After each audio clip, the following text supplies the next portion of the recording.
Funding for Elwood City Limits is brought to you by Chandler Lefave Boaton, Christine Wong, Christopher I. Phil, Crescent Fresh, Dan Mike Dawson Silva, Emily K., Froppy, Ian Collis, Jake Bailey, Joe Sue, John DuLong, John Griswold, Leanne S., Light Relentless, Macy Ball, Riley Stevens, Ross Ward, Sam Solero, Stella, and Teresa. Thank you, everybody, for your donation. And if you'd like your name at the beginning of an Elwood City Limits episode, plus access to exclusive commentaries, podcasts, and more, become a patron today at patreon.com/Elwood City Limits.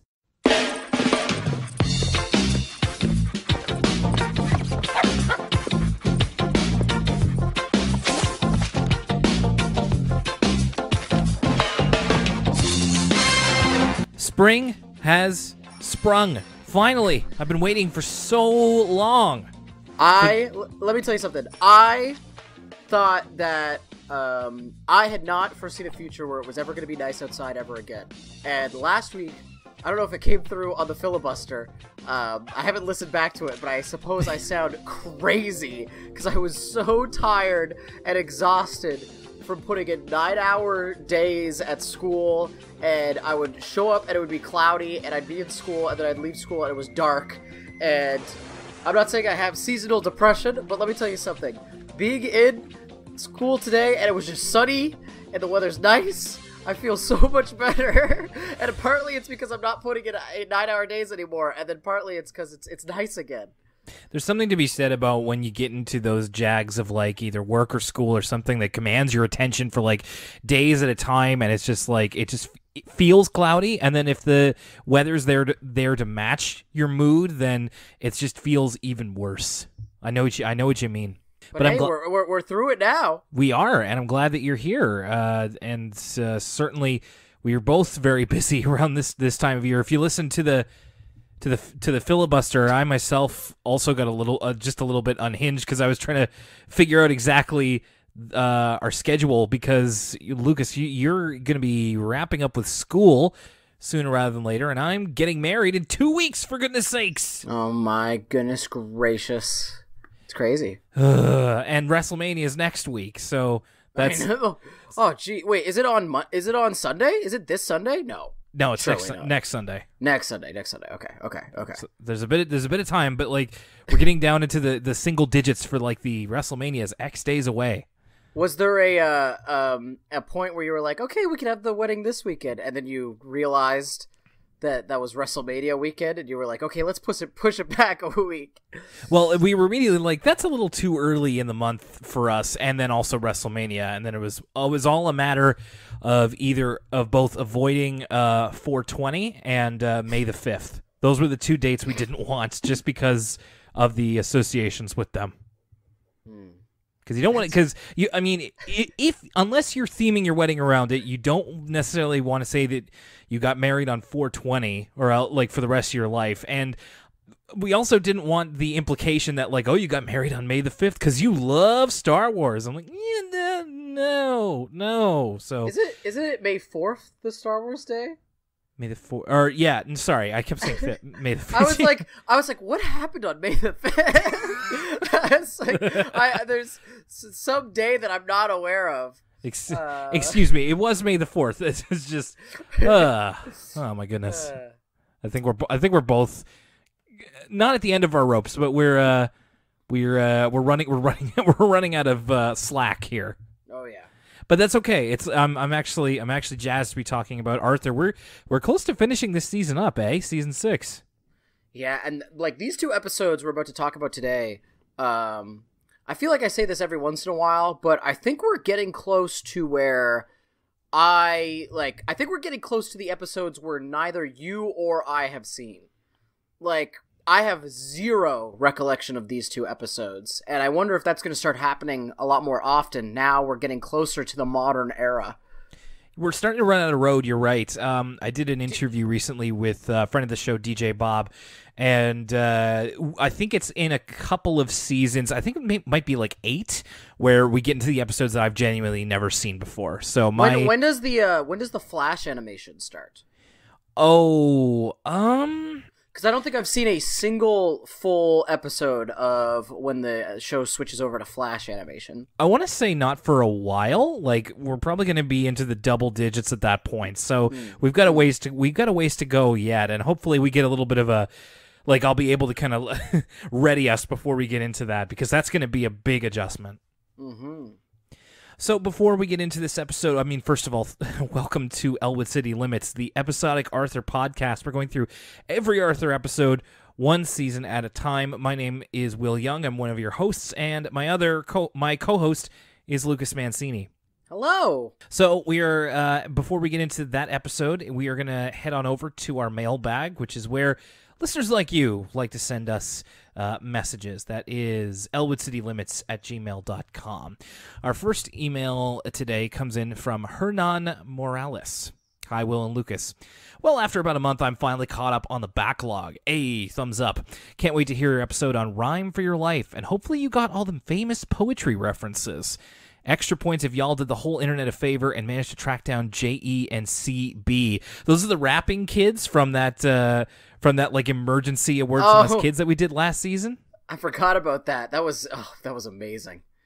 Yeah. Those are where's their guest spot in this episode? We talk about, Poe and Sylvia Plath getting name dropped. Where's what was it? JB and CE? J.E. and C.B. J.E. and C.B. True wordsmiths of our generation. Run the Jules Jr. over here.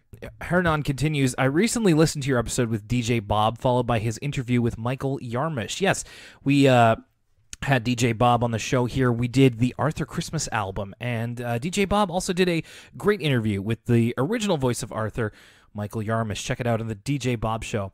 I had seen multiple mentions of Arthur voice recording having finished last year, and it's shocking to hear it specifically from Yarmish. I hope they do the series justice. I also can't wait for your review of Arthur's really rockin' music mix, especially for your take on the full version of the Season 6 credits music. I can't decide if it's a sleeper hit on the Eurobeats chart or gasp bad. Hard to say. From what I've heard of it, I kind of like it. It's a little bit different. I love it. I think it rules. I'm recently. I think there's like a Eurobeat. I think people are changing their tune on Eurobeat lately. It was a laughing stock for pretty much all of the aughts, and recently I saw this friend of the show, Alex Moore, has always been a staunch Eurobeat defender, and recently they shared a noisy, like, Vice's music blog documentary on Eiffel 65. Eiffel, whatever, however you pronounce it, 65, and their creation of their seminal hit Blue. And I can say firsthand, Moore's love of Eurobeat is not ironic in the slightest. So, yeah, I think Eurobeat's coming back in a big way. I think people are learning to appreciate it for what it is, which is very fun. And I think that the Season 6 end theme is a prime example of what is possible with Eurobeat.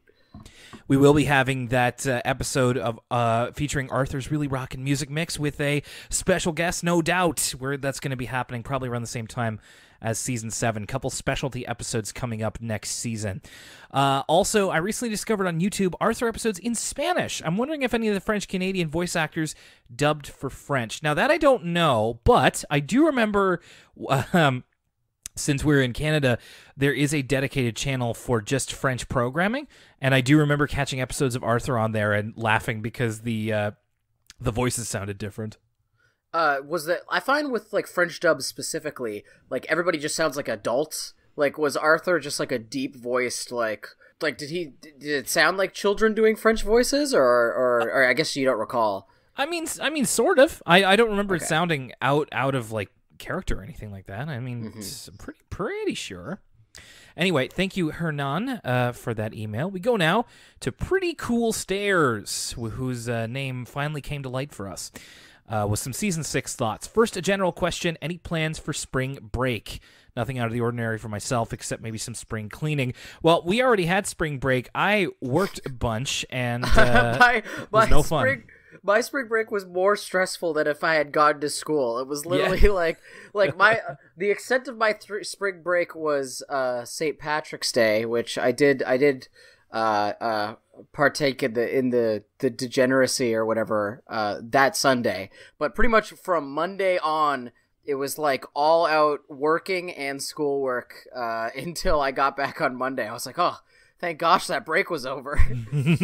Yeah, I know what you mean. I kind of had that going on too. A few comments about your recent Season 6 shows. So on your episode about the secret life of dogs and babies, you were wondering about the general perception of such dog and baby episodes. I believe at the time it was a relative success. I remember during the summer of 2002, PBS had promos on TV telling kids to vote online for their favorite Arthur episode. My brother and I were both Arthur fans, and we really wanted to vote, but didn't have internet at our house. So we had to use our uncle's computer to cast our votes. My brother voted for The Contest, while I picked The Secret Life of Dogs and Babies. Both solid choices looking back now. The top 3 shows were aired in a mini marathon called the PBS Kids Vote-A-Rama. It was a pretty cool TV special because they produced some short segments with Buster, and he interviewed Aaron Carter about singing the theme song to the new PBS Kids show, Liberty's Kids.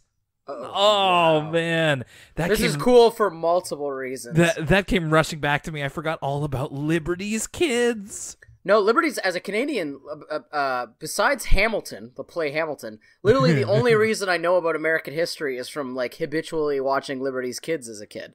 Because it was another one of those shows, we've talked about this before, but I've always appreciated cartoons where they're serialized, they're not episodic, or the other way around. I always get those two things confused. But the one that it continues, where the last episode left off, you know what I mean? Yeah. And so that's why I got so into anime as a kid, because anime was like that, but regular Western cartoons usually weren't. They were usually like show of the week storyline. But Liberty's Kids is based on history. So instead of being like show of the week, it was like, and then, you know, Thomas Jefferson did this. So I actually was a pretty big fan of Liberty's Kids and did not know that it was Aaron Carter who sang the theme song. That's really crazy. Not only did he beat Shaq, but he sang the theme to Liberty's Kids. I remember that too. He does like the rap interlude. Like there's a hip hop interlude to that. You know, I'll take my heart into battle. Give that freedom bell a rattle. Aaron Carter played here. He did, like recently. Yeah, like recently. I wonder if like is the Liberty's Kids, because Aaron Carter can't have that many songs. Like he's got How I Beat Shaq. What is the song about the party at his house called? It's like Aaron's house, Aaron's party. It's Aaron's Party, Come Get It. Aaron's Party, Come Get It. His cover of Candy. Mm-hmm. But like eventually, like he must bust out the Liberty's Kids theme. I bet it probably doesn't go over that well here in Halifax, Nova Scotia. That's for his Boston show. But oh yeah, I bet that kills in like Philadelphia. People get lit. I'm gonna have to see if I can track down this Liberty's Kids Arthur crossover. That was such a blast from the past. So we continue on here. The top episode pick ended up being the Secret Life episode. So evidently kids did like the overall concept when it first came out. I get the feeling this changed for a lot of fans later on. I still like some of the new Dog and Baby episodes, but usually they're hit or miss. Regardless, I think the Season 6 episode was very well executed and no doubt marked a big shift in the nature of Arthur as a series, moving more toward abstract or weird stories. I'm glad that we got a little bit of that context. I thought I was the only one freaking out about the word piston. When I was growing up, the word piss was off limits. So hearing piston on a kid's show really made me uncomfortable. My parents were in the room. You know what? Until Lucas and Moore ruined me, I didn't think much of it, but now I can't not think about it. Also, we had a terrific. Oh my gosh. Oh, I don't have my phone on me right now, but on our Instagram, I believe we are at ECL Podcast on Instagram or Elwood City Limits, something like that. We had, was it the Arthur Reed feed? Apologies, I can't remember exactly who it was on Instagram, but by the way, it is at Elwood City Limits. Thank you. We put up a story like a week ago, but it's from, I want to say it's the Arthur Reed feed. Apologies if I got that wrong. They did do the Mr. Crosswire jumping on the van to Gucci Gang. Yes, they did that mashup. That was amazing. It was very sick. I liked your assessment of Arthur and Los Vecinos. Well, also thanks to Susan Velasquez for her thoughts on that as well. It's always been one of my favorites of the season, and you're right that it's an episode that could be deemed a must-watch for the series. It's also the episode my online username comes from. My brother and I would laugh so much at that awkward moment between Arthur and Alberto as they were on the stairs. I probably shouldn't be laughing because I probably would have said something Just as dumb in that situation. In your last episode, believe it or not, I actually did recognize Lucas's impression of Bernie Sanders. Well done, Lucas. That's probably one of my worst impressions, so I really appreciate that. I don't know. I don't think it was all that bad. I just realized I don't really know what Bernie Sanders sounds like. I had to look it up later, and I was like, okay, that's pretty good. So thank you very much for those thoughts. Pretty cool stares. We have one last one here. From Ike. Hey guys, I've always wanted to start a podcast or do YouTube, so I was wondering what microphones you guys use. Your guys' audio is always on point. Thank you. Also, what software do you use to store and edit the audio? Thanks, and can't wait to hear what you think of Rhyme for Your Life. Lucas, what type of microphone do you usually use? I use the regular blue Snowball Yeti microphone. Mm-hmm. They're fairly inexpensive. We do the podcast so often I should probably invest in the much nicer black one that's like $79 or whatever. But this was like $60, and it's like a USB microphone. And then I record with Audacity, and then I save that MP3. Or actually, it might be a WAV file. I don't remember. But then I email it to you, and I assume you drop it. Do you edit it in Audacity or Adobe Audition? Audacity. Adobe Audition is terrific, but it's incredibly expensive. It's prohibitively expensive if you don't like work with music or audio editing for a living. So yeah, well, they changed it now so you could get the subscription, and as a student, it's like $20 a month, which is still really expensive. But it's better than like paying the $800 up front or whatever. You get the whole. That's like how Adobe's like switched their thing to now. It's like the Creative Cloud, where it's like $20 a month. And so if you're, I have to know all this right now because I'm using Adobe InDesign in my new program that I'm in. But like you get the entire Adobe Creative Cloud for like $20 a month. And like, so if you use multiple things, it's kind of worth it. And it's certainly less expensive than $800. But Audacity, for our purposes, Audacity can basically do everything we need to do, and it's free. Mm-hmm. Yeah, exactly. Audacity is a slow and finicky program, but it does the job decently, and it is free. So you honestly can't go wrong there. I believe this is also a Blue Yeti microphone. It is a Yeti microphone. For a while back, I actually only started using the Yeti regularly. I kind of bought it as a secondary microphone and started using it on like our Patreon audio and stuff like that, just to kind of keep it in use. I actually use it more than my professional microphone now because those cables are starting to pick up interference. So I like need to reinvest in either a new microphone or new cables, and I'm not at the position to do that right now. So yeah, pretty much what's happening here is, we're both on very similar microphones. We record it locally. So right now I'm recording myself talking in Audacity. Lucas sends me his, and then I combine them in another Audacity file. And I know that there are a lot of people out there who are a lot more technically minded than me who will tut anybody who uses the Blue Yeti because it's, quote unquote, it's consumer grade. It's not professional audio. But really, I'm gonna be honest with you. It almost doesn't matter what type of microphone that you use. I would recommend not as long as it's not like a Rock Band mic. Well, see, that's why I say almost, is because these days, if you want to make a podcast, you can literally use anything. However, not everything sounds good. A Rock Band microphone doesn't sound good. A cheap headset microphone that you get from the dollar store doesn't sound good and is not fun to listen to. At least for me. Like I'm a quality snob for audio, so I like to try and put out a product that sounds good, and the Yeti does the job. And that's why I had a professional microphone that I used for several years.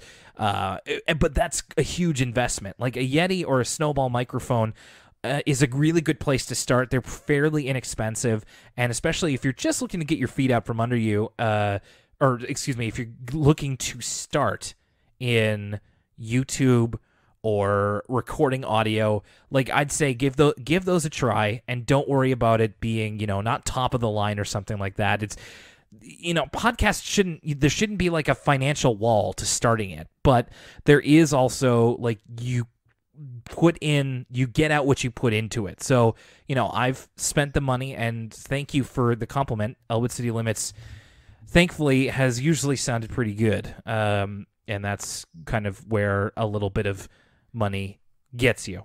One of my favorite podcasts right now, and I think I've talked about this on the show, but one of my favorite podcasts is Blink 155, another Canadian podcast with a similarly esoteric and niche subject matter where they review every Blink 182 song, one song at a time. Yeah. And they have an extremely similar recording setup to us, to the point where, like, I really should get a pop screen. I don't have a pop screen on my microphone, and it comes through on the recording. But similarly, one of the co-hosts from Blink 155, it's become like sort of a meme on their Twitter where it's like, I'm not getting a pop screen. I don't care how much you guys ask for it. Now I'm just not getting one out of spite. Me, it's not out of spite. It's out of, just... I guess forgetfulness, maybe laziness is the right word. But so if it's good enough for them, I think it's good enough for us here with our Arthur podcast. Yeah, and you know what? I should probably invest in that myself as well. So, Ike, I'd say that's my advice for starting out. Also, try and pick something that you're passionate about. You don't have to be like super knowledgeable about it, but something that you're passionate about, you want to talk about, and that you think you can provide an original twist on. And whatever that is, I wish you the best of luck, and send us a link if you ever get your podcast up and running. Love to hear it, and if you want any more help or anything like that, just let us know. That's our email at elwoodcitylimits@gmail.com. Thank you, everybody, for sending in your correspondence. So let's get to this one. It seems that this episode is actually pretty anticipated from some of our listeners. Rhyme for Your Life. Well, I mean, it makes sense, like, just given the title of the episode. I think our listeners know how much of a kick I get out of it when, the Arthur characters be spitting. And this episode is just nonstop flows, nonstop bars. It's like that when Black Thought went on Hot 97 or whatever, and just like spit for like a half hour. That this is the Arthur equivalent of that. If you're a fan of hip hop, that the rhythm, the rhyme, this is the episode for you. Yeah, I mean, do you think it would, like, do you feel like maybe all we need is a lo-fi beat to put over the entire episode? Oh my goodness, I wonder how well that would work, specifically for the parts where Biggie's in, like, the rhyming world. That's actually pretty funny. I think a talented editor could really put together a pretty good 11 minutes from all the rhyming parts here, which there are many, because we start off here. Arthur and Buster are at a local fair, and they're getting ready to see Mr. Ratburn put on a play, which is the collected works of Edgar Allan Poe. Excuse me, he's putting on a puppet show, and man, this episode is not bad by any means, but I'm a bit upset we don't get to see this. The props, like, we only get to see a few seconds of his setup, but it's like the level of detail in this tiny miniatures, it's almost like the house from Hereditary, or like the fake New York from like Syndicate New York. Like, the amount of detail and craft that Mr. Rappert is putting into this puppet shows is kind of depressing that he's a teacher and that he just can't do this full time, because my goodness, Rappert needs a Patreon for his puppet shows. Or like a Ko-fi or something. Oh, exactly. Buy him a Ko-fi. So yeah, he's a lot of Poe references here to the Raven, the Telltale Heart, the Pit and the Pendulum. Some good stuff here. Some very good visually. Like, he's got a hand puppet for the Raven. It looks like it's gonna be a real cool show. But Arthur almost goes in, but then is stopped by Binky, who is looks like he's playing mage in Dark Souls. He's got the robe and he's got the staff, and he's speaking in rhyme. In fact, he seems that he can't stop speaking in rhyme, and he's going to tell Arthur his tale. This is how I figured out that the segments of Arthur are 11 minutes, as Binky says. All will be clear to he who sits. So, I feel like the writers of this show quickly realized their hubris when they came up with the conceit that this was going to be the rhyming episode. Because, boy, howdy, some of these rhymes are slant rhymes that even Eminem would give the stink eye. Like, there is some butchering of enunciation and the English language here in order to serve the purpose of everything rhyming. For example, the way that you keep saying minutes in order to fix the rhyme. I mean, I'm not hating. Like, it's really hard to make a whole 11 minutes where you rhyme the whole time. I just think it's very, very funny. Yeah, Binky's looking at Arthur like he's his Gwen Stacy to Spider-Man. Oh my goodness. There's some bad. I like that song, but there's some bad ones in there. Yeah. So this does actually turn out to be a Binky episode, Kalu Kalay, and the entire conceit is that it's coming up on now. Is it Mother's Day or is it his mother's birthday? Oh, I did not write that down. I think it's his mother's birthday. It must be because like Arthur's not doing anything for Mother's Day. It doesn't seem like anybody else is. That's true. So it's his mother's birthday, and Binky's originally going to buy some chocolates, but he's underfunded, so he only. Well, okay. So let's get into this. So Binky like orders an obscene amount of chocolates. He's like 8 of those, 6 of those, 5 of those. Yeah. And I don't know when was the last time you've been in a Lindt or a Laura Secord store, or for perhaps the Newfoundland Chocolate Company. Mm-hmm. But for the amount of stuff that Binky asks for, $32.50 is a steal. Yeah, those like are those are 90s prices, my dude. Or yeah, that's like $120 worth of chocolate Binky orders, and he gets it all for $32.50. Also, Binky ordering chocolates reminds me of people at the dispensary when they're like, "Bong bong, can I get 2 of those, 3 of these? You know, give me give me 2 of the MK Ultra." You know what I'm saying? Like, make sure I get 3 the lemon haze. Yeah, I mean, that's what Binky ordering chocolate reminded me of. But unfortunately, he realizes he can't afford the chocolate, so he's going to get a card instead. And he kind of passes up this sick, "You make me smile when I feel crummy. I'm so glad that you're my mummy." I was in an Urban Outfitters recently, and that's pretty much the quality of like thank you card that they're selling in like the goods section of the Urban Outfitters. Yeah, that's like, but I think I'm glad Binky has good taste. Like that's along the lines of "you're appealing, let's never split," or I choose you. Like he wants it to be a bit more heartfelt, this card, and he actually gets the idea from Muffy that maybe he should make his own card, because Muffy's getting a card for her limousine driver Bailey for his birthday. And they have I wonder what star sign Bailey and Binky's mom are. Do we know the air date of this episode? Let's see. You keep running down.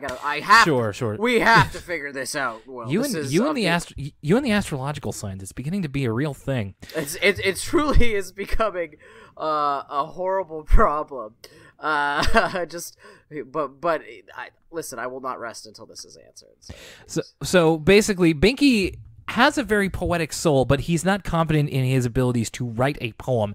So he tries to pay Fern in basically a pickle and like half a sandwich to get her to write a card. But Fern says, "No, you got to do it yourself. It's got to come from your heart." And she gives him a book on poetry that he can read and get ideas from. But nothing's really coming. The book called Poetry from A to Z. And nothing really ends up helping. So we get a scene here where Binky's like reading the book on the couch, and he just kind of gives up.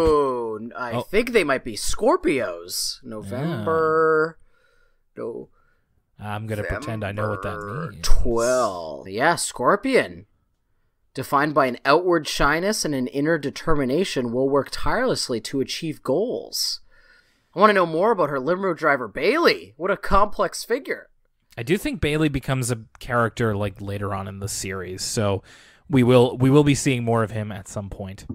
So yeah, Binky's on the couch, and eventually he just kind of gives up. He's watching Frankenstein on TV, and his mom comes in and like covers him up in a blanket as he's kind of like nodding off. And there's a great moment where Binky just yawns, and he's like, "I'm a terrible son." That was such a good line. I also thought it was interesting. This episode is so when Binky's talking to Fern and offering her the pickle, it got me thinking about how National Poetry Day was like last week. Oh, was it really? Yeah, we're off by a week with this episode. We missed a trick.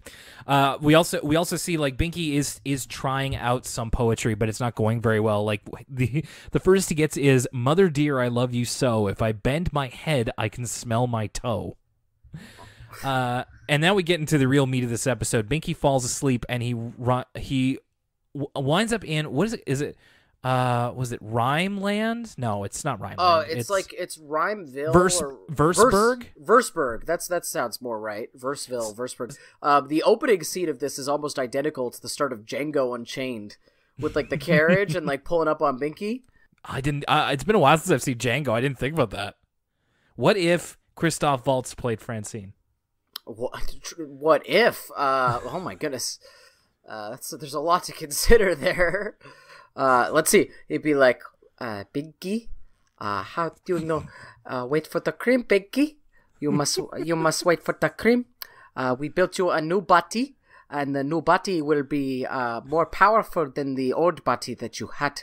I'm realizing now that I've never tried to do a Christoph Waltz before. I'm into it. That's a Binky. That's a Binky. Is that how you say it? Is that a Binky? we just say Binky. Right. A Binky. Oh, not bad, Lucas. I appreciate what you did there. Binky, you have to watch out for the hunter killers. They go out at night. Did you see it? Did you see Alita? No. Oh, I thought that movie was sick. I think we've talked about it on the podcast. Actually, we did. I might catch it on Netflix, but I'm gonna save my money for right now. Yes, there's probably gonna be a second one because it made like $1 gajillion in China. So I'm happy. Well, there you go. So Binky is in this dream where basically it's the Arthur cast, but they're in like 1800s garb. It reminds me a little bit of Tim Burton's Sleepy Hollow. It's kind of a weird mishmash because it's like nothing about this is particularly like poetry inspired, but I think it's kind of like a combination of like he was watching Frankenstein, so there's kind of those motifs, and then also like there was all the Poe stuff at the start, but it's kind of it's also a little bit like the Brothers Grimm. It's a strange setting for just like this is rhyme world. Is this weird like 1800s? It's like The Order. What was that video game? That bad video The game? Order 1886. Yeah, it's like The Order 1886. Oh, I wish Binky was shotgunning werewolves. That would be a much better episode. Not to say that's bad, but like, man, how could you compete with that? Yeah, and we see like, you know, DW's wearing a bonnet. Francine's got like a stovepipe hat and is driving a carriage. It's like that kind of aesthetic a little bit. DW's rhymes are particularly heinous in this episode. I feel like of everybody, her rhymes are the most like Eminem slant rhyme-y. So the whole gimmick is that all of the characters are speaking in rhyme, and in Verseburg, it's apparently a crime to not rhyme. So everybody has to be like this, and Binky is having trouble adapting to it. Did you write down any of DW's rhymes? Oh no, I don't think I there's like literally the whole episode is rhymes. Under normal circumstances, I would have written them some down, but there was just too many to parse through, and they're all kind of DWs are all kind of bad. We also get we get this shot from a first-person perspective. DW is leading Binky to this castle, and then we see these two ominous purple hands, and we're sort of looking from the monster's perspective, wondering, oh, what is this creature stalking our hero? There is also, Binky makes a reference to the giant clam. He's just like, hope this isn't one of those dreams where I get eaten by a giant clam. I think that comes up like a couple of times in this episode. So DW takes Binky to her father, who lives in this like Frankenstein-like manor, castle, I should say, and it's actually Mr. Ratburn, who's in like a smoking jacket and has like a mustache and all this kind of stuff. It's a pretty good look, and he offers him. He has like a toupee, which is weird. Yeah, which it got me thinking. Is Mr. Ratburn bald? Because normally Mr. Ratburn doesn't have any hair, so it's odd to see this like tuft of hair drawn on him. Offers Binky a goblet of peas and cheese, which is a very strange thing to see. Like, just these two foods being served A, together, and B, in like a chalice. That's the new wave. Charcuterie boards are so 2018. It's all about cheese goblets. That's what I was thinking of, a charcuterie board when I was watching this. I just couldn't put the words to it. Eventually, the monster that we got the first-person view of that you mentioned bursts into the castle, and it's a giant purple orange. And Ratburn even says, "The purple orange, my hideous child, which has no rhyme." And this is actually kind of harrowing. Like, the purple orange, it actually kind of it's the same kind of shape as like a tomato, except it's like purple. It's got a big mouth and angry eyes and arms and legs, and it actually eats Mr. Ratburn whole. It's a little bit harrowing. It's like an evil. It's like a Violet Beauregard let herself go. Yeah, really. And I believe it also kidnaps DW, and Binky tries to get the chief of police, who in his dream is Fern, and has two security guards played by the Tibble twins. Trust no cops. Binky goes in to report this crime, and Fern is only mad at him for not rhyming. And so the two Tibble twins take him away for the crime of not rhyming. And instead of following up on this missing persons report he's trying to file, typical militarized police not coming to the defense of their citizens. Even to add insult to injury, Fern's eating a donut while this is all happening. And he gets blamed for the crime that he was reporting. Like, it's some BS. And speaking of poetic references, earlier it was Poe, and Binky gets locked away with another poet by the name of William Carlos Williams, which was a very interesting pull to make. So, I'll be honest. I was not familiar with Mr. Carlos Williams prior to watching this episode. No, me neither. So William Carlos Williams was an experimental modernist poet, and he was also a physician. By the time this episode came out, he was long dead. So this is not, Mr.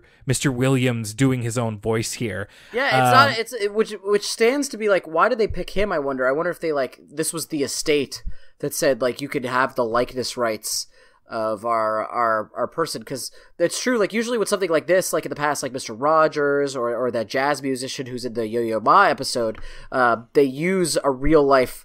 There's plenty of real poets that are still alive, so it's interesting that they picked this kind of relatively. I don't know if he was more well known in the early aughts or what have you, even though he died in 1968. But I had never, or maybe he's taught more at American schools. I'm not sure, but I had never heard of Mr. Williams before. Well, it seems that he influenced a lot of poets that came after him. I believe he was also a contemporary of T.S. Eliot. So I think there's more famous poets than he was, but he's still pretty well known within those types of circles. But he's the Velvet Underground of poets, in that not a lot of people bought Velvet Underground and Nico, but everybody who bought Velvet Underground and Nico started a band. Right. So he's also been put away for the crime of not rhyming, but because he believes in free verse, which I actually thought was funny. He grabs the bars and yells "free verse," and that's pretty funny. I liked that. So here's a poem by Williams Carlos Williams. It's entitled "Spring." I thought it would be apt for this episode. Go on. Oh, my gray hairs! You are truly white as plum blossoms. That's it. That's the poem. That's a poem for you. We get a couple of references here in tandem, different references too. So William Carlos Williams has been digging a tunnel, and it's behind a poster, which is a reference to the Shawshank Redemption. Do we mention that he's locked up there by choice? Yes. Okay. Well, he's locked in there because he chooses not to rhyme. He knows how to, he just won't. He describes himself as a political prisoner. A political prisoner. Yeah, and so he's been digging this tunnel behind a poster of Rita Hayworth. So Shawshank Redemption there, and then they kind of think we're gonna need something to get us out of here, and William Carlos Williams spots a red wheelbarrow, which is the name of one of his more famous poems, The Red Wheelbarrow. So again, real deep cut. Your parents are going to have to be pretty artsy-fartsy in order to get this one. It took me some 20-odd years for me to even have the means to look up who William Carlos Williams was. Well, and then it turns out for some reason Binky is pushing him in the wheelbarrow. There's no reason why they couldn't just both crawl through, but for some reason Binky pushes him in the wheelbarrow down the sewage pipe. And Williams Carlos Williams makes another reference in that he's like, well, it could have been worse. You could have been pushing Cynthia Plath, which is like, again, I don't get it. Well, she is Sylvia Plath. Excuse me, Sylvia Plath. Yes, and it's like, oh, she's I guess she's hefty. I don't know. I don't know. Sylvia. I did not bother to look that up. It's just like, okay, I know I have an English degree, but like even I have my limits here. I'm familiar with Sylvia Plath. I just don't think I've seen a lot of pictures of her. But she doesn't look. She looks pretty skinny in these old photos. Maybe I don't know. It might have been like a deep cut reference to one of her poems. It's really hard to say what exactly they were going for. I appreciate it, but it's not. It's not really from that reference. Is definitely not for me. So they managed to escape, and Binky eventually does find DW in like this frozen tundra. He goes exploring for a long time and eventually gets the hang of rhyming. Like he happens upon Buster, who's a farmer, and asks him for one of his eggs. And is like the thing is like he's getting more used to the idea of rhyming.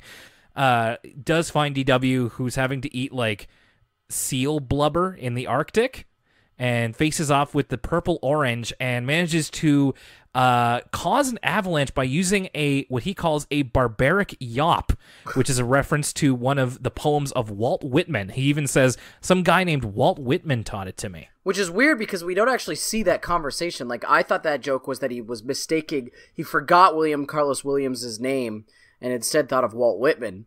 So, again, just it's cool that it's in there. And I had some fun reading the Walt Whitman Wikipedia page. That is a fun one. But it's this one's really for the adults. Yeah, for real. Or hopefully there were a couple of writers who were like pissing themselves laughing of just being able to get all these poetry references in there. So yeah, he causes this avalanche. The purple orange is defeated. Now, I feel like when does he rhyme something with Winnipeg? I have this note here. When he's getting the eggs from Buster, he's like, "Mister, can I have an egg? My name is Meg. I'm from Winnipeg. Don't make me beg." There we go. I mean, as Canadians, I don't know if the Americans know about Winnipeg, but I feel like we had to point that out. We talked about all Americans have seen Guy Madden films. All Americans are big fans of Kenny Omega and Chris Jericho, and well, that actually might be true. They know about that plane. Which plane? The one from Winnipeg, the really fast one. There's a Canadian Heritage. The Avro Arrow. They have there's a hockey team named after it. Oh yeah, the Jets. There's that the Weaker Thans song about how Winnipeg sucks. Winnipeg's got a lot to offer, man. That might be everything I know about Winnipeg. Have you ever been to Winnipeg, Will? No, certainly not. I know. I feel like Winnipeg is like people. Okay, here's a little Canadiana for our listeners. I feel like like Toronto is definitely the place where when you mention Toronto around here, people are like, "Ugh, I hate Toronto," but you never ever hear about people being like, "Oh, I'm going on a trip to Winnipeg." It's not exactly one of the more like I was surprised the other day. Friends of mine are going to Saskatchewan. I'm like, why? It's usually like Ontario, and then like somebody will tell you they're going to Vancouver, and then that's about it. And Montreal. So you'll hear about some places in Calgary from time to time. Yeah, like Winnipeg, like Manitoba, like Regina. Apparently, Regina's like the crime capital of Canada.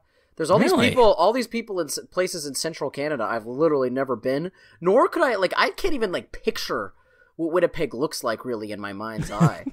No, I don't have a good like image for it either. It's just kind of a mystery to me. But there's parts of this country that we could really stand to know a lot better, I think. But pay me more and we'll figure. Well, oh my goodness, I'm not talking to our patrons. I'm talking to anybody. So Binky bests the purple orange. They give him an ornamental fish that was given to them by the great Pablo Neruda, who is another poet. So again, I do know I'm very happy to announce that I know Pablo Neruda. Okay. Yes, I had heard of him before. I just I gotta set the listeners straight. They gotta know that I'm not a Philistine. So that's the end of Binky's dream. He wakes up and he thinks that he's like got all these great ideas and he's definitely going to be able to make a great card for his mom now. But then he, for some reason, takes the blanket he had on his couch to bed with him. Okay. And then forgets his entire dream. And it seems like it all went to waste. So eventually he does give his mother a card for her birthday, but it's blank because he goes into this kind of explanation of like how he wanted, to create the perfect card for her, but he couldn't get the words right. And then as he's going along, he begins to make an impromptu rhyme, and he begins to rhyme. And then his mother's like, "That's beautiful, Binky." And he's like, "Hey, I am rhyming." And then like there's a hair, there's a chair, there's a man who has no hair, or whatever it is. And they get pretty specific. It's just like, my belt from karate, that stain on the carpet where I dropped the manicotti. And this is is it manicotti like a wine? I think manicotti might be, well, I thought maybe you'd be able to tell me. It kind of sounds like it might be an Italian dish. I can't say I've ever had manicotti, but I'm looking it up right now. So my guess is it's going to be like a wine, like a Merlot or oh no, it's a sauce with meat filling. No, it's like a pasta dish. It's an Stuffed Italian American kind of pasta. Okay. Very large pasta tubes. So yeah, I mean, it probably is a sauce stain on the carpet, but that's what manicotti is, kids. And then we go back to the present with Binky in his warlock costume, and this is where he says that he hasn't been able to stop rhyming since. He's tried everything, but he just cannot stop rhyming all of his sentences. But in talking to Arthur, he says, "I can think of a rhyme for anything." Well, in fact, a rhyme for Arthur would be, and then he gets stuck, and that's what he needs to unstick his brain from rhyming. And although I will say, you could rhyme Darfur with Arthur. It's not a good rhyme, but it's as good as some of the not so good rhymes in this episode. But I guess Binky doesn't know where Darfur is, so he's off the hook. And the episode actually kind of ends here as Arthur does a little bit of late talking to the camera, a little bit of late Ferris Buellering, as he's like, good thing Binky's out of that. But then Arthur starts to rhyme, and he immediately picks up Binky's staff and robe and assumes a position of wandering, tortured soul who can't stop rhyming. I love that. Like, once you can't stop rhyming, like, that's your cross to bear. Like, yeah. You just have to, like, I feel like if you were stuck rhyming, you could still operate and have a normal life. In fact, you'd probably become like a viral sensation. I don't think you would have to become like a recluse man of the woods, like a cloaked hermit figure. Yeah. Well, I mean, it's kind of like, the guy who couldn't stop hiccuping or something like that. It's although much cooler than that. You're right. It would probably lead to them being the next viral sensation if you could just do it without thinking. That would be pretty cool. In fact, could get a record deal out of it for all we've been talking about Eminem here. And that's the end of that almost surprise Binky episode. Before we continue on here, here's a word from us kids. Well, us, kids. And now a word from me, Lucas Mancini of Elwood City Limits. Don't forget to chat with your Elwood City Limits pals on social media with facebook.com/Elwood City Limits or at ECL Podcast on Twitter. We also have a Tumblr, elwoodcitylimits.tumblr.com, and an Instagram at Elwood City Limits.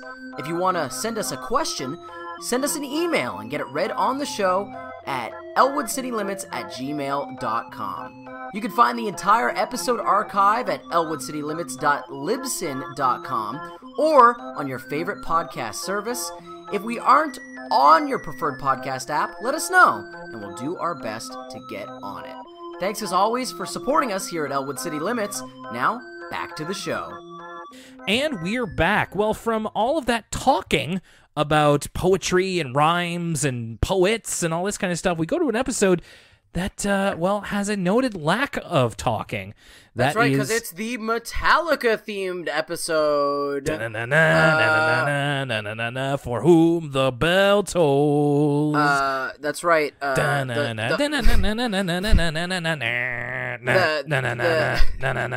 go on. The Arthur gang are gonna have to. They're going to St. Anger Hospital, baby. Saint Anger. He never gets respect. No, never.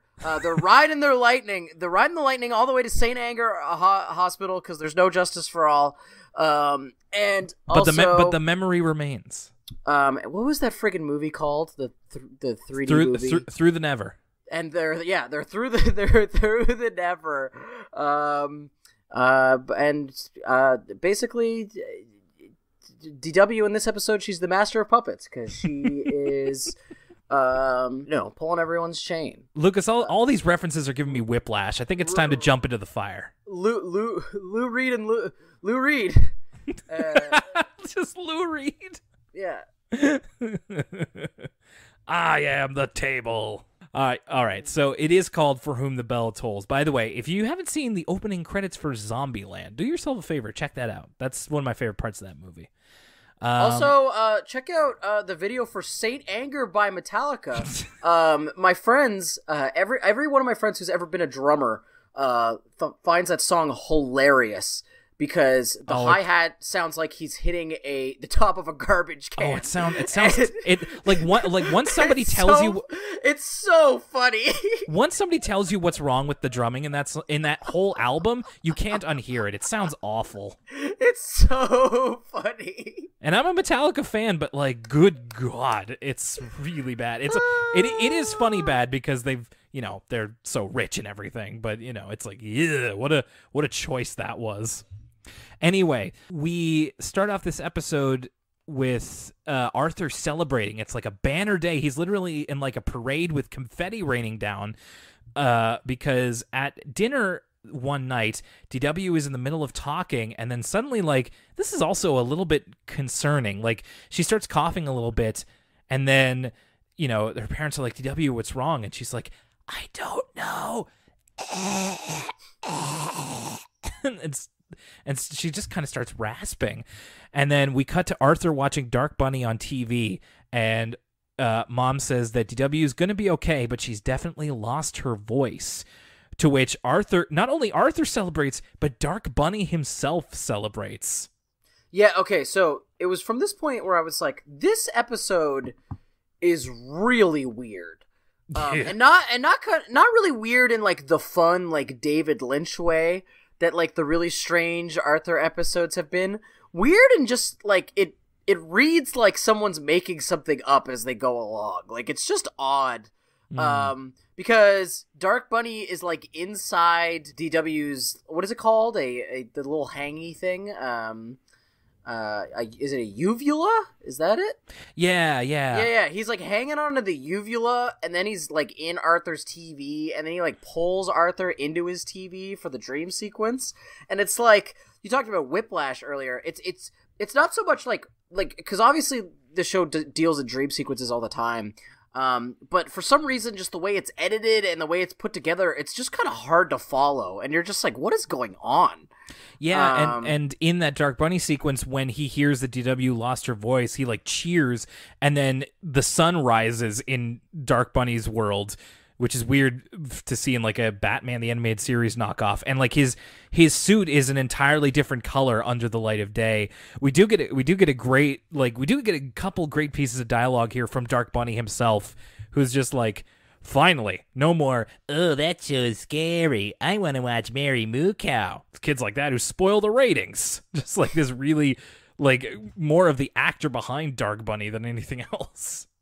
But yeah, that's where Arthur is celebrating in the cold open with this ticker tape parade with Dark Bunny. But then Francine comes out of the crowd and says, "You're being mean, Arthur Reed. MEAN." And that's kind of, we will hear that a lot more. I did have a chuckle that like Arthur just like encourages Dark Bunny to like speed up. And he's like, you do some tricks with the car. Like he like does not care about Francine's criticism whatsoever. Hey, you wanna get the hell out of here? Yeah, let's go. So Arthur happens upon DW as she's brushing her teeth, and literally it is kind of one of those cartoonish laryngitis things. Like I remember when I was a kid, you know, there were so many episodes of cartoon shows where it's like characters lose their voice and they don't have any other symptoms. And it's like one of those cartoon problems of like, you literally lose your entire voice, you can't talk at all, but you don't have any other symptoms. Like usually when you do that, it's like because you have a cold. They turn into Gordon Freeman, and it's like, oh, you're not talkative, eh? Yeah, exactly.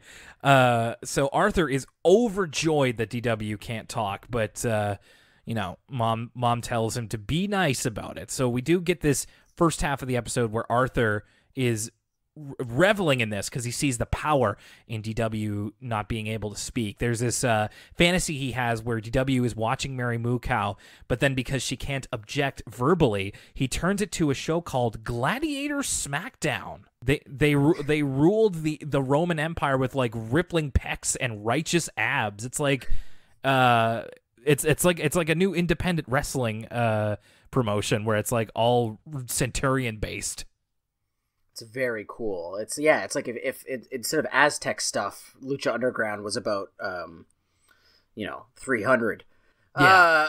There's a bit where Arthur's sort of explaining the situation to his peers, like DW, Brain, and Buster, and they sort of don't understand why Arthur's so excited and kind of think he's being kind of a poor sport about the whole situation. And Arthur's explaining that, like, I just want some peace and quiet. Like, I was able to hear my Serial for the first time this morning. Buster says, why would you want to listen to Serial? Buster, not an NPR fan. You know, he's not tuned in to, he doesn't care about that guy who went missing in Afghanistan or whatever. Not a fan. He's more of a This American Life guy or more of an S-Town guy. He's not a fan of Serial. Yeah. But this is, again, Francine echoes her comments from the dream sequence. She kind of thinks Arthur's being kind of mean about the whole thing. And when Brain informs Arthur that this could last for weeks, maybe even months, Arthur can hardly contain his excitement. By the way, it literally took me like 2 full minutes to get your Serial joke, and I'm sorry I didn't laugh at it to begin with. That is very funny. Okay, like, I appreciate you saying this now, Will, because literally I've been waiting. This is like the number one underlined most important note for me to get out this whole episode was my very, very funny Serial joke. I'm sorry I didn't react to it, but I was literally like, why? It's like Buster's talking about Serial. Why are you talking about NPR? I don't get it. Like, but I forgot about the S. I should have been with an S. It should have been like, Buster doesn't like to use Mailcimp. Mailcimp? Mailquip? Please! Teach that lady how to say Mailchimp, please! Thank you. It's like, that's, whenever I think of Serial or whenever I think of an NPR podcast, that's the first thing I think of is Mailcimp? Well, like, in my current, while we're studying in school now, like, a thing that we might actually have to use is Mailchimp. Yeah. And those, like, anytime, it's like Pavlovian. Like, similar to how TikTok has ruined the phrase hit or miss for me, where I can't hear the phrase hit or miss without being like, I guess I never miss, huh? I can't hear the term Mailchimp without being like, Mail crepe? Yeah, I know. Me neither. I'm right there with you, and I'm glad somebody else is the same way. Also, the best hit or miss TikTok meme I've seen is somebody doing it with a Donald Duck puppet and doing the Donald Duck voice. Ooh, perfect. That it's sounds great. Very good. I'll try and send that your way because I know that you love Donald Duck too. I love the Duck Man. I had a note here that Arthur's not really being mean at this point, like when he's talking to his friends. Like, he literally is just like, I can't wait for it to be quiet. There are moments when he starts rubbing it in that DW can't talk, that's when he starts being mean. But like, I feel like his friends judged him a little quickly. Not that they were wrong in the end, but he wasn't being mean at that point. So Arthur, we get him starting to wait on DW a little bit, not, super, like, not a whole lot or anything, but, just bringing her up dinner and stuff like that. Arthur is at this point just playing dumb with DW, trying to rasp out the orders to him. DW kind of like making noises like Voldo from Soul Calibur. Like, she's like pushing a book at him, and she's like, it's like when you hit Voldo and you're like, I don't want to hit you anymore. You just that's makes me uncomfortable. I know. I just don't like looking at Voldo. In all honesty, like it just the whole Voldo is discomfort come incarnate. Don't kink shame, dude. I apologize. Listen, my kinks. If anything, my kink is lizard man. So, who am I to talk? Oh boy, my kink is picking Maxi and mashing on the X button. Yeah, circle button Maxi. That's what I'm talking about. That's what gets me that going. really gets my motor running. My kink is doing the move with Taki where she jumps in the air and then goes diagonal over and over and over again. No, yeah. Okay. I found my Soul Calibur kink, and it's doing the move with Yoshimitsu, where he gets on the ground and he goes, kick, throw. Yeah, the teleport move, the heal and teleport move. Yeah. That really, whoo! I'm getting sweaty just thinking about it. Yeah, all I need is a good exterminate from Astaroth, and all right, let's finish this quick because I'm really sorry for that. I'm really sorry for what just happened. Okay, so DW making the Voldo noises, and Arthur is, playing ignorant. He's just like, I can't understand you, DW. I can't possibly know what you want. At this point, Mom gives DW a bell, like almost like a dinner bell for her to ring, and when she wants something. And Mom is kind of a bit of the go-between here, like she knows what DW is trying to say, and even though Arthur's playing dumb, and so eventually Arthur has to read her a book. And DW tries to write him instructions that Arthur can't read. It's just like a diagram almost, but Mom can. It's like, she wants some ice cream, and then she wants to play Crazy Eights with you. And then we start to get the power shift here of like, DW's still sick, as far as we know, but it's because Arthur is waiting on her hand and foot that suddenly Arthur realizes her not having her voice is not all it's cracked up to be.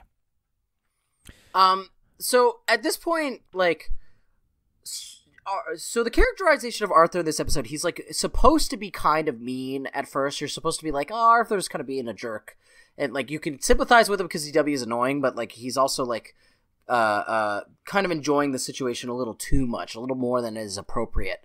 Mm-hmm. But then at this part, like, there's something about the performance, the vocal performance of Arthur. Usually, I have nothing negative to say about the vocal performances in this show, and I think the new voice has been fine up to this point, but there's something like disingenuous about the vocal performance from Arthur, where it kind of just sounds stilted, and like he's not obviously he's not in the same room, but there's something that just didn't connect with the Arthur performance in this episode for me, and I'm not entirely certain why. I just think it kind of sounds stilted and awkward, and like his acting just doesn't really hit. Like he's like, oh, but DW's lying, and it just, for some reason, I noticed it as more in this episode than I have prior, but I just thought I should say that.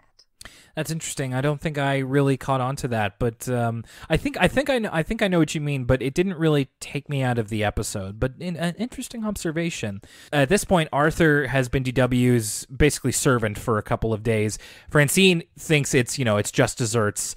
Arthur has a line here where he says, Arthur's like, it's like I'm a prisoner. Even worse, I'm the prisoner of a really bad mime. Well, okay, so first he says, I'm a prisoner in my own home. Yeah. And then he says he's a prisoner of a really bad mime. And then we get this incredible dream sequence where Arthur sort of becomes like DW's like, so he's handcuffed to her, and he's also in like classic black and white, like Jailhouse Rock prison garb. Mm-hmm. Kind of just looks like he's wearing like Virgil Abloh, like off-white, like he's just got like a really sick fit. But eventually, like he's like talking to DW's friend Emily, and this really funny joke. This is probably my favorite segment of the entire episode. Is like Arthur having to speak for DW, and sort of like, I take back what I said about Arthur earlier, because I think this performance is really special, of like just like his disinterested, like he barely wants to say the things he's saying, but he has to translate for DW. And I think this joke goes a long way, and it reminded me, weirdly enough, I recently rewatched There Will Be Blood. Spoilers for the next 30 seconds for the end of There Will Be Blood. Oh, yeah. But there's the part at the end where he's like saying he doesn't want to work for a Daniel Plainview anymore, but he's deaf, obviously, so he's speaking through a person who knows how to read hand signs, and like they're having this really serious conversation, and like Daniel Playview's like refusing to acknowledge the translator, and he's like, "Can you speak without your puppet?" Like, you know what I mean? And so this dinner table scene where Arthur's sort of delivering the bad news that like, who is the holdout? You must give DW the present, or else we will not have cake. And then, like, the other girls start, like, throwing things at Arthur because they don't like hearing this news. It's not me, it's her. Yeah. This is for sure my favorite part of the whole episode. Again, talented video editor. I would like to commission anybody out there, if you could take the scene where Arthur and DW are around the dinner table and splice in Daniel Plainview like that speech. I'm just thinking of Arthur translating for DW, and it's just like, "One night I will come to you in the middle of the night, and I will cut your throat." Simple as that. Like, just saying. Arthur's it's like, "You're a bastard from a basket." Yeah. A bastard from a basket. And then they just start throwing stuff at him. It's like, it's not me, it's her. So Arthur feels like a prisoner. Francine believes it's just desserts. It's getting to be quite, like, we see how the balance of power is shifting. We see the return of the crazy straw as Arthur is bringing a drink up to DW, but as he's outside her room, he hears her talking. And he bursts in, catches her in the act. DW tries to play it off like she still can't talk, but Arthur is very much like, "I caught you, I heard you, you're faking." He goes to tell Mom, and I gotta say, like, we've talked before about how Mom and Dad can be pretty lenient sometimes when the kids are wilding out, and Arthur's just like, "I heard DW talking, she's faking," and Mom immediately goes, "Why would she be faking?" And Arthur's just like, "Because she likes being sick, she likes the attention," which is, it's true. DW does like getting attention. And then Mom is just like, "That's impossible." Like, she's basically like, "No, that's not happening. That's impossible." And it's like, it could be. I know that, like, I know the reason she doesn't believe him is that, like, Arthur doesn't want to wait on her anymore. But I feel like it wouldn't be within Arthur's character to just, like, completely make up that she's faking. You know? I mean, this conversation has to happen for the episode to keep going on a little bit longer. But you're right. Like, I was like, okay, come on, like. And this is pretty easy to test. Like, if I'm sure if the mom like cornered DW and was like, "Are you faking?" DW would give up the goods for sure. And I think that's all you would really need to do is like just get her to like, "Hey, like, check for me," or do something like that. Arthur does have a plan to try to catch her in the act. He tries with a tape recorder, but instead, I believe DW puts Crazy Bus in there instead. Something like that. And then he tries with a video camera. We get a little bit of first-person action here. I know. This is like Amnesia Dark Descent or something. Or like the Blair Witch Project. Or Outlast. Yeah. Outlast is what I was thinking of. The one where you get the camera. Yeah. And then do we even get a bit of a jump scare here from DW, who attacks him with the raspy Voldo voice. And Arthur's kind of talking about this to Francine. At this point, we know that DW's taking advantage of him, and Francine's still like, "That's what you get for being mean." And it's like Francine's more sanctimonious side coming out, which, not a terrific look for Francine. But well, it's interesting. It's almost kind of self-aware though, because Francine's like, Arthur kind of corners Francine and is like, "Hey, glass houses, like, season 1, Francine, you were straight up bullying." Yeah.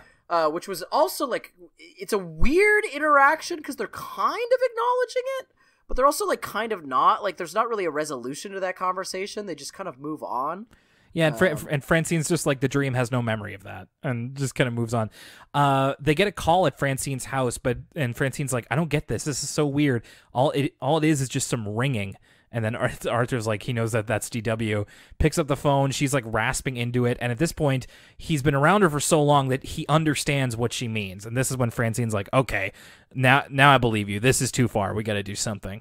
So the plan they come up with to catch DW in the act is actually pretty good. Like, I think this is my favorite part of the episode, where they decide that what they're going to do is, when DW starts ringing the bell, they're just going to, it's Arthur, Francine, Brain, and Buster at Arthur's house. And they're just going to stay downstairs and wait for DW to come get them. They mute the TV, they unplug the phone, and they all talk to DW but without using their voices. So it's like everybody has lost their voice. So this is a technique this is a very mean thing to do if you are in junior high and you're in a very immature middle schooler and you want to mess with somebody who is smoking weed for the first time. This is called being put in the bubble. Oh my gosh. I've never heard of this. Yeah, so this is a thing. I have never done this because I think this is really lame and stupid. I'm too mature for something like this. But I'm too mature to care anymore. It's true. The people who, you know, were a little bit more people who would find this funny. I'm not one of them, but the people who would find this funny would do this all the time, where they'd be like, "Oh, I'm going to put you in the bubble," and then like someone would be sitting there, and then they'd be like, they'd moving their mouth as if they were talking, but nothing would be coming out, and kind of freak out the person for like a split second. But yeah, that's essentially that's the extent of being put in the bubble. I see. So, yeah, and they're talking to her. Francine offers her the phone, but nobody's there. And then that freaks TW out to the point where she's just like, "Mom, I've lost my hearing too." And then Mom catches her in the act, and all's said and done. That's pretty much the end of the episode. We just kind of get like a bit of a laugh line here when Arthur's like, "Never thought I'd be happy to hear DW's voice again." And then DW's like, "I'm glad I have my voice back. Hi, stairs. Hi, door." And Arthur's like, "Oh, no." And that's where we kind of end off there. Okay, let's roll her back to Rhyme for Your Life, one that people were anticipating us talking about. Lucas, how did you feel about Rhyme for Your Life? Rhyme for Your Life is fun. I mean, it's a little disappointing in terms when you think of it as a Binky episode, because I feel like every Binky episode is pretty seminal, and I definitely wouldn't call this one seminal, but it's definitely a really cool... The star of this episode is Verseville or Verseburg. This like cool like 1800s aesthetic that is not something we see in a lot of Arthur episodes, and it's a unique setting. And there's all kinds of weird stuff like the purple orange, which is like a strange creature that we don't normally see. And I like the setup too of Binky sort of being this person who can't stop rhyming, and he's telling this story to Arthur. So I like all those aspects of it, and I think that makes it creative and kind of stand out from a lot of other Arthur episodes. But it's not super funny, which you would expect from an episode where there's rhyming all the time. Like I was kind of disappointed how it didn't make me laugh as much as I would want it to, besides the lines about Winnipeg. And maybe it's my own fault because I'm not familiar enough with all these poets. I'm sure if I was a little bit more well versed with all the poetry references, that maybe this would have been it would have hit a little bit better with me. But I still think it's like a perfectly entertaining episode, and I think that it's just a middle of the road, nothing really bad to say about it, just not super standout. Okay.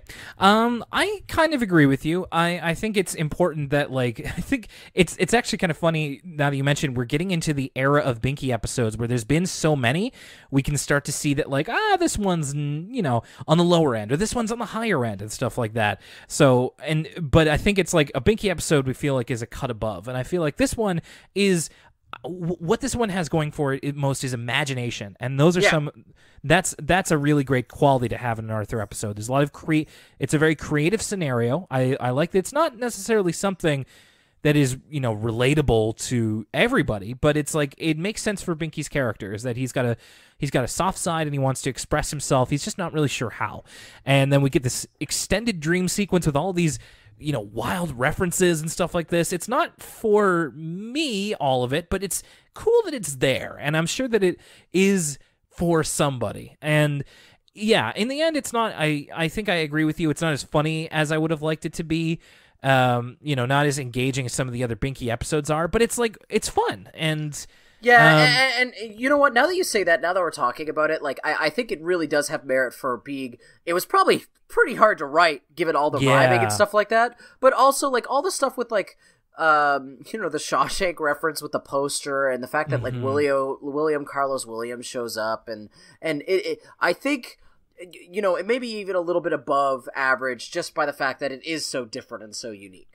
It really did try, and like it went for it, and that's what I like about kind of Arthur as we go along is they go for it in these ways you wouldn't expect, and I think that's really cool. So it's something to be said. It's not one of the greatest episodes ever, but it's plenty fun.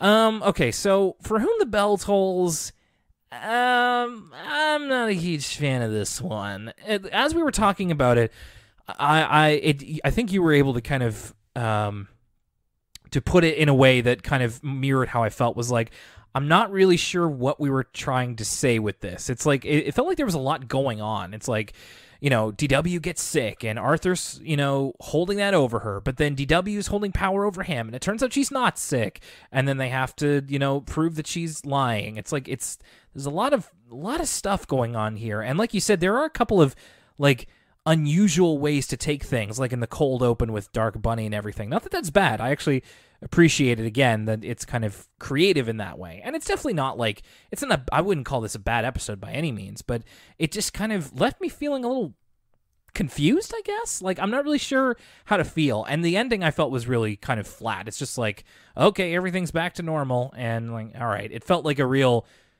Simpsons style ending of like, none of this will really carry over in any meaningful way, and it's like, okay, so we got yet another episode of Arthur and DW at odds, and it's just like, this is, I guess it also made me realize that like what I hope happens is that we start relying on more of the secondary characters so we can get different types of stories, because we've seen Arthur and DW at odds in almost every combination, so we're making up all these new combinations, and some of them are just kind of really out there and in a way that's like not kind of almost is a little confusing at times. So yeah, this one didn't really do much for me personally.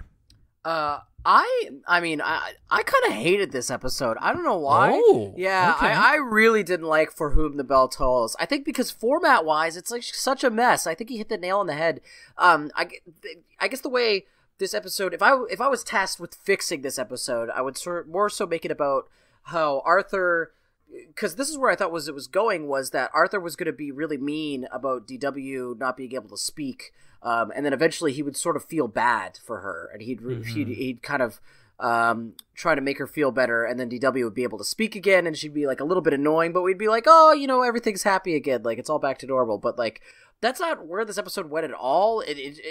I think, like you said, it tries to introduce too many things, too many cooks, spins too many plates at once, and it doesn't really let any of the ideas marinate enough for you to like really sink your teeth into any of them. So just when you're starting to kind of grasp what they're going for, they move on to something different. And then again, like I said before, I don't really like the Arthur performance in this episode. I just thought he came off as not only unlikable, but just like, I just didn't really believe the performance. Like, when he was supposed to be annoyed, I just didn't think it wasn't doing anything for me. And like you said, the ending is fairly unsatisfying. And then when you take a look at this episode as a whole, it's like, there's not really a moral, and I'm not saying every Arthur episode has to have a moral, but it just kind of seems pointless. Yeah, there's just kind of like nothing. Yeah, so I really didn't enjoy For Whom the Bell Tolls. I would rather watch the video for Saint Anger for 11 minutes. So that's about like 3 good solid watches of Metallica playing in that there prison in St. Quentin. Yeah. Yeah. Yeah, and there was a point that you made. Oh yeah, it was like, yeah, you're right that Arthur doesn't really come across looking great in this episode. Like, again, I thought the characters were really quick to be like, you're being mean, and I was like, well, he is annoyed by DW a lot, but then of course he is. But then it kind of switches and like, well, now DW's kind of acting bad. So it's like nobody comes out of this episode really looking that good. And like, you have that moment where Francine's like being really sanctimonious and Arthur calls her out on it. She doesn't really acknowledge it, and just like, no, but and Mom is also like not believing Arthur. It's kind of just almost frustrating in that way, and nobody comes out of this looking good. So I guess I'll say this, it doesn't really have any of the things I like, besides with the exception of the translator sequence. It doesn't really have any of the things I like about Arthur. And that's probably why I dislike it so much. It's like an Arthur episode with all the Arthur stuff that I like. Well, there you go. It's even if we're not a huge fan of an Arthur episode, there's another one right around the corner very soon.